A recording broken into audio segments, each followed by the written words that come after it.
이처럼 우리나라가 이민년에는 흑호의 해, 여러분들이 생각하는 것처럼 어두운 기운을 갖고 있기 때문에 국민들과 서민들이 더불어 굉장히 힘들고 눈에 보이지 않고 컴컴한 해기 때문에 내부적으로 갈등이나 분쟁들이 더 심화될 수 있다라는 안 좋은 소식들도 굉장히 많고요.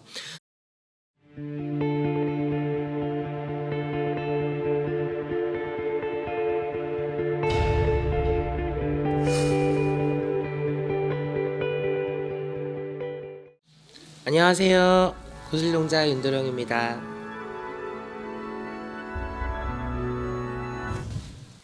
코로나가 끝이 안 나네요. 그러니까요. 벌써 이제 거의 3년째가 다 됐는데 올해는 과연 진짜 코로나가 끝날 거면 혹시 우리나라의 구군을 말씀해 주셨다면 좀 어떤 것들이 있을까요? 우선 이민년이죠. 네. 이민년은 흑호합니다. 흑호요. 흑호, 검은색 호랑이 해. 네. 호랑이 해를 여러분들이 잘 떠올리시면 이 동물의 특성을 이해하면 나라의 운을 조금 이해하기가 수월해요. 자, 호랑이 하면 우리가 뭐가 떠오르세요? 용맹스러운. 용맹, 강인함. 그쵸? 네. 강인함, 우두머리 성향을 갖고 있죠. 그리고 독립성이 굉장히 강하죠. 그리고 맹수죠. 호랑이나 고양이과 동물의 특징들이 뭐냐면 굉장히 예민해요. 그리고 굉장히 단순합니다. 단순한데 예민해. 전 세계가 혼란에 빠진 이 코로나, 우리나라는 이겨낼 겁니다. 용맹함과 강인함을 더한 호랑이 해 이겨낼 수 있는 방법을 찾을 거예요. 그리고 흑호 하면 뭔가가 어두운 기운의 호랑이 안 좋아 보이잖아요. 좋은 것도 생각할 수가 있어요. 모든 것이 어두운데 눈만 반짝이기 때문에 사냥에 용이하죠. 그쵸? 이길 수 있다는 거야. 어떤 걸? 코로나를. 근데 전 세계도 극복하지 못한 코로나, 남의 나라 눈치 보기 바빠서 국가적인 출입 제한도 제대로 못하라는 우리나라, 무능력하기 짝이 없는 정부, 과연 우리가 코로나를 이길 수 있을까? 이렇게 생각하는 서민들도 굉장히 많고요. 서민들 피 빨아갖고 세금 걷기 바쁘고 도와준답시고 대출해고 그게 다시 도로암이 타불되는 대출의 효과, 그걸 도와주는 것처럼 얘기하는 나라, 정부. 그런데도 우리나라는 아마 이겨낼 겁니다.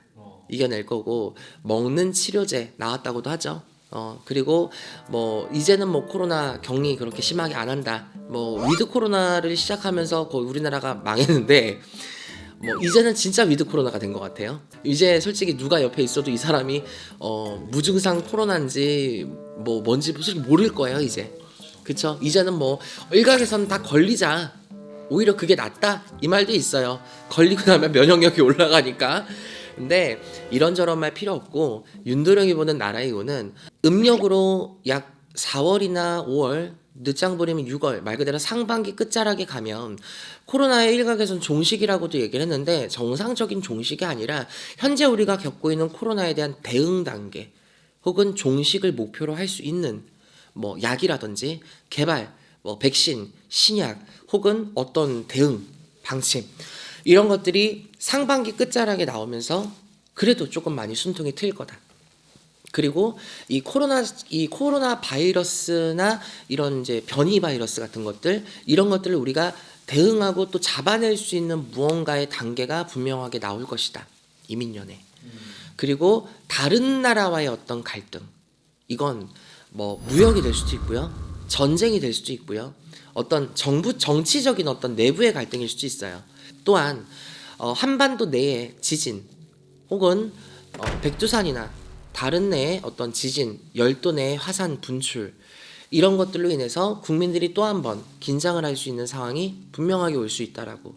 연예인들의 조금 안 좋은 소식들, 안 좋은 소식이라고 하면 국민들을 실망시키는 일들, 그리고 국민들을 안타깝게 만드는 소식들, 정치계와 연예계에서 동일하게 일어날 거라고 생각을 하고 있습니다. 또한 이 무속계에도 굉장한 파장이 있을 거라고 생각을 합니다. 지금 굉장히 무속인들이 많아지고 있는 추세죠. 퇴송하는 무속인들이 굉장히 많아질 것이고, 또 정부나 나라, 정치, 세무, 이런 부분에 있어서 무속인들의 이름이 오르락내리락 하는 것들이 더 심화될 것이다. 또 오존층 파괴나 기타 기후의 변화로 인해서 동해바다 쪽에 어떤 침식에 대한 과정, 그로 인해서 피해를 보는 상인들 혹은 우리가 동해바다나 서해바다 쪽으로 많이 가면 우리가 펜션들이 많이 자리를 잡고 있잖아요.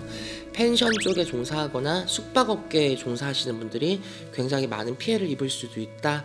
이처럼 우리나라가 이민년에는 흑호의 해, 여러분들이 생각하는 것처럼 어두운 기운을 갖고 있기 때문에 국민들과 서민들이 더불어 굉장히 힘들고 눈에 보이지 않고 컴컴한 해기 때문에 내부적으로 갈등이나 분쟁들이 더 심화될 수 있다라는 안 좋은 소식들도 굉장히 많고요.